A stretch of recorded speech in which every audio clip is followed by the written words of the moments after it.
सरकार कोथरूडमध्ये जो हल्ला झाला त्याच्या संदर्भात काय माहिती आहे आणि काय आपण त्या संदर्भात कारवाई केली?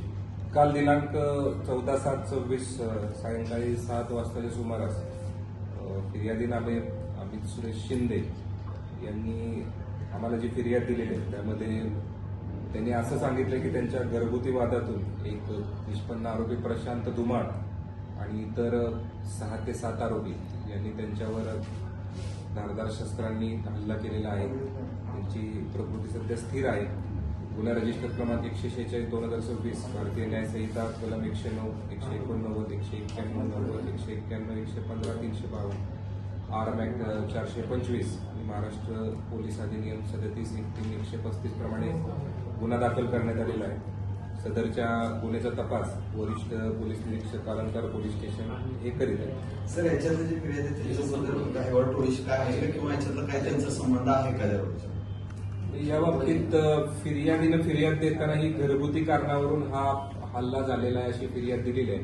तरी पण आम्ही सर्व बाजूनी या गोष्टीचा तपास करीत आहोत. यामध्ये जे काही निष्पन्न होईल ते आपल्याला कळून येते. हा घावळ टोळीचा नंबर काय आहे, त्याचे फोटो पण त्याच्या समोर आलेले आहेत. ऑब्व्हियसली तो कारण मागं ह्या फिर्यादीने घावळीवर तक्रार दिली होती, ही पण पार्श्वभूमी असं बघता मग हे घावळ टोळीचं कनेक्शन असू शकत नाही. सध्या FIR रजिस्टर झालेली आहे आणि FIR मध्ये प्राथमिक दृष्ट्या त्यांनी घरगुती कारण जरी दिलेलं असलं तरी पोलीस याचा सर्व बाजूने तपास करतील आणि जे तपासात निष्पन्न होईल ते आपल्याला नक्कीच आम्ही करू. सर, दुसरी गोष्ट आहे, सर्व आरोपींना अटक केली का किंवा त्या आरोपींची काय म्हणजे सध्या आरोपींचा शोध चालू आहे आणि शोधासाठी आम्ही 5 पथकं बनवलेली आहेत की या आरोपींचा शोध घेत आहेत. आम्ही लवकरच या आरोपींना ताब्यात घेऊ. अजून एकही अटक नाही. सध्या एकही अटक नाही. आम्ही लवकरात लवकर या आरोपींना ताब्यात घेऊ. हे रेकॉर्डवरची गुन्हेगारी काही मोठं वगैरे नाही, एक आहे आरोपी जो निष्पन्न झालेला तो रेकॉर्डवरचा आहे. त्याच्यावर पुणे शहरामध्ये गुन्हे दाखल आहेत आणि त्याचं क्राईम रेकॉर्ड आहे जो एक निष्पन्न झालेला आहे. सर, घरगुती वाद काय होता? कारण एवढ्या मोठ्या प्रमाणात 10 जणांनी एका माणसाला मारणं हा काय एवढ्या मोठ्या ह्याच्यातून तिचं झाले काही सांगितलंय का किंवा काय असं होतं? असं सध्या याची डिटेल्स फिर्यादीनं नाही दिलेली. जी फिर्याद आहे त्यामध्ये त्यांनी तसं नमूद केलेलं आहे घरगुती वादाचं कारण. बाकी तपास आपला चालू आहे. तपासांती आपल्याला कळणार. सर, घायवळ संदर्भात गेले अनेक वर्षापासून म्हटलं तरी चालेल किंवा त्याच्यात तपास होत नाही. सध्या 2-3 तुमच्याकडे आहे काय त्याच्या संदर्भात आपण नवीन तपास करतोय का त्या मागच्या केस? घावळचं स्टेटस काय आहे सध्या? नाही, तपास चालू आहे. त्यामध्ये जे पूर्वीचे गुन्हे दाखल आहेत त्यामध्ये जे पाहिजे आरोपी आहेत त्यातले अटक करण्याचं काम आणि त्यांच्याविरुद्ध तपास करून दोषारोपपत्र सादर करण्याचं काम सुरू आहे. याच्यामध्ये जवळपास मी आल्यापासून 3 ते 4 नवीन जे आरोपी पाहिजे होते ते अटक सुद्धा झालेले तपास चालू आहे सगळ्या विजा जो होता तो फेब्रुवारीमध्ये संपलाय. त्यानंतरच्या काळात तो नेमका आहे कुठे, कुठल्या देशात गेला त्याची काही माहिती मिळते का? त्या भावाला अटक केली, त्या भावाला अरेस्ट करून काही आपल्या त्याच्या भावाच्या अटकेतनं काय मिळालं आपल्याला?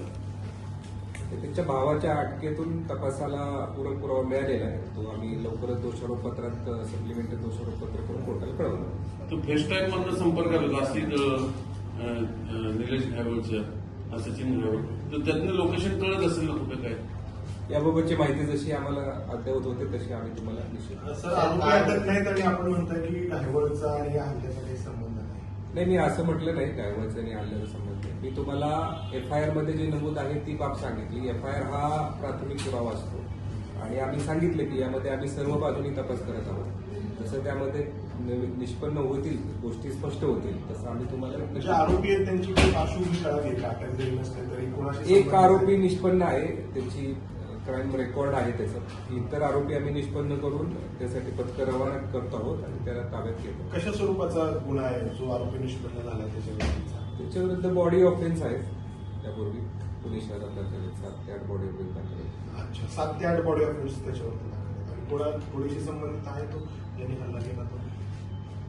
याबाबत जशी माहिती घ्यावी लागेल. माहिती घेऊन आम्ही तुम्हाला. घायवळ टोळीचा सदस्य आहे का?